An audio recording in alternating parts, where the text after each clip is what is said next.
এই মুহূর্তে হাওয়া অফিসের তরফ থেকে পাওয়া আবহাওয়ার বড় খবর। বঙ্গোপসাগরে জোড়া ঘূর্ণাবর্ত কলকাতা সহ বাংলার এই জেলাগুলিতে বজ্রবিদ্যুৎ সহ প্রবল ঝড় বৃষ্টির সতর্কতা জারি করল আবহাওয়া দফতর।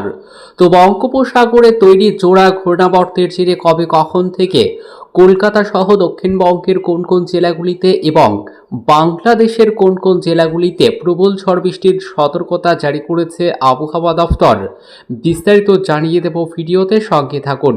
আর আবহাওয়ার প্রতিদিনের আপডেট পেতে আমাদের ইউটিউব চ্যানেলটি সাবস্ক্রাইব করুন। বঙ্গোপসাগরে তৈরি হয়েছে জোড়া ঘূর্ণাবর্ত, একটি দক্ষিণ পূর্ব বঙ্গোপসাগরে, দ্বিতীয়টি পূর্ব মধ্য বঙ্গোপসাগরে, দ্বিতীয়টির অবস্থান উত্তর উড়িষ্যা উপকূল এবং দক্ষিণগাঙ্গীয় পশ্চিমবঙ্গ থেকে সমান্তরাল দূরত্বে সমুদ্রপৃষ্ঠে। আবহাওয়া দফতরের তরফে জানানো হয়েছে দ্বিতীয় ঘূর্ণাবর্তটি শক্তি বাড়াবে। 12 জুন বৃহস্পতিবারের পর থেকে এটি শক্তি সঞ্চয় বেশ কিছুটা বাড়তে পারে বলে পূর্বাভাস।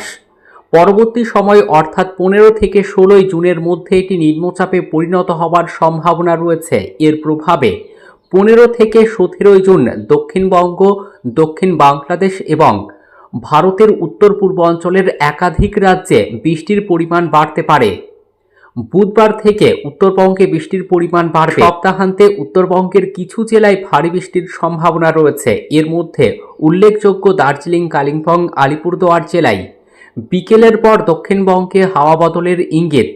বৃহস্পতিবার 12 জুন এবং 13 জুন শুক্রবার বজ্রবিদ্যুৎ সহ বৃষ্টির সঙ্গে ঘন্টায় সর্বোচ্চ 40 থেকে 50 কিলোমিটার পর্যন্ত দমকা ঝোড়ো হাওয়া বইতে পারে উত্তর 24 পরগনা, দক্ষিণ 24 পরগনা, পূর্ব মেদিনীপুর, পশ্চিম মেদিনীপুর, ঝাড়গ্রাম এবং হাওড়া জেলায়।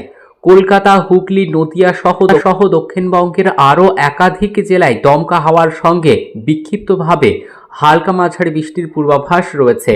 দুপুর বা বিকেল পর্যন্ত কলকাতা সহ দক্ষিণবঙ্গে অসহ্য ভ্যাপসা গরম সঙ্গে দরদরিয়ে ঘাম। আজ থেকে পশ্চিম ভারতে লুয়ের মতো উত্তপ্ত উষ্ণ শুকনো হাওয়ার দাপট কিছুটা কমতে পারে। তার বদলে বাড়তে চলেছে জলীয় বাষ্পপূর্ণ আর্দ্র গরমের প্রভাব।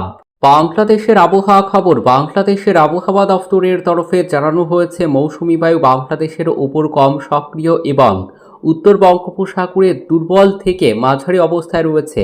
বৃষ্টির পূর্বাভাসে জানানো হয়েছে বুধবার 11 জুন বাংলাদেশের চট্টগ্রাম ও সিলেট বিভাগের কিছু কিছু জায়গা এবং রংপুর, রাজশাহী, ময়মনসিংহ, ঢাকা, খুলনা ও বরিশাল বিভাগের 2-1 জায়গায় অস্থায়ীভাবে দমকা হাওয়া সহ হালকা থেকে মাঝারি বৃষ্টি, বজ্রসহ বৃষ্টি হতে পারে। সেই সঙ্গে চট্টগ্রাম বিভাগের কোথাও কোথাও মাঝারি ধরনের ভারী বর্ষণ হতে পারে। 12 জুন বৃহস্পতিবার বাংলাদেশের ময়মনসিংহ, ঢাকা, খুলনা, বরিশাল, চট্টগ্রাম ও সিলেট বিভাগের কিছু কিছু জায়গা এবং রংপুর ও রাজশাহী বিভাগের 2-1 জায়গায় দমকা হাওয়া সহ বিদ্যুৎ চমকানো হালকা থেকে মাঝারি ধরনের বৃষ্টি, বজ্রসহ বৃষ্টি হতে পারে। সেই সঙ্গে সারা দেশের কোথাও কোথাও মাঝারি ধরনের ভারী বর্ষণ হতে পারে। 13 জুন শুক্রবার বাংলাদেশের খুলনা, বরিশাল, চট্টগ্রাম ও সিলেট বিভাগের কিছু কিছু জায়গা এবং রংপুর, রাজশাহী, ময়মনসিংহ ও ঢাকা বিভাগের 2-1 জায়গায় অস্থায়ীভাবে দমকা হাওয়া সহ বিদ্যুৎ চমকানো হালকা থেকে মাঝারি ধরনের বৃষ্টি, বজ্রসহ বৃষ্টি হতে পারে। সেই সাথে সারা দেশের কোথাও কোথাও মাঝারি ধরনের ভারী বর্ষণ হতে পারে। 14 জুন শনিবার বাংলাদেশের রংপুর, ময়মনসিংহ, ঢাকা, খুলনা, বরিশাল, চট্টগ্রাম ও সিলেট বিভাগের অনেক জায়গা এবং রাজশাহী বিভাগের কিছু কিছু জায়গায় অস্থায়ীভাবে দমকা হাওয়া সহ বিদ্যুৎ চমকানো হালকা থেকে মাঝারি ধরনের বৃষ্টি, বজ্রসহ বৃষ্টি হতে পারে। সেই সাথে সারা দেশের কোথাও কোথাও মাঝারি ধরনের ভারী বর্ষণ হতে পারে।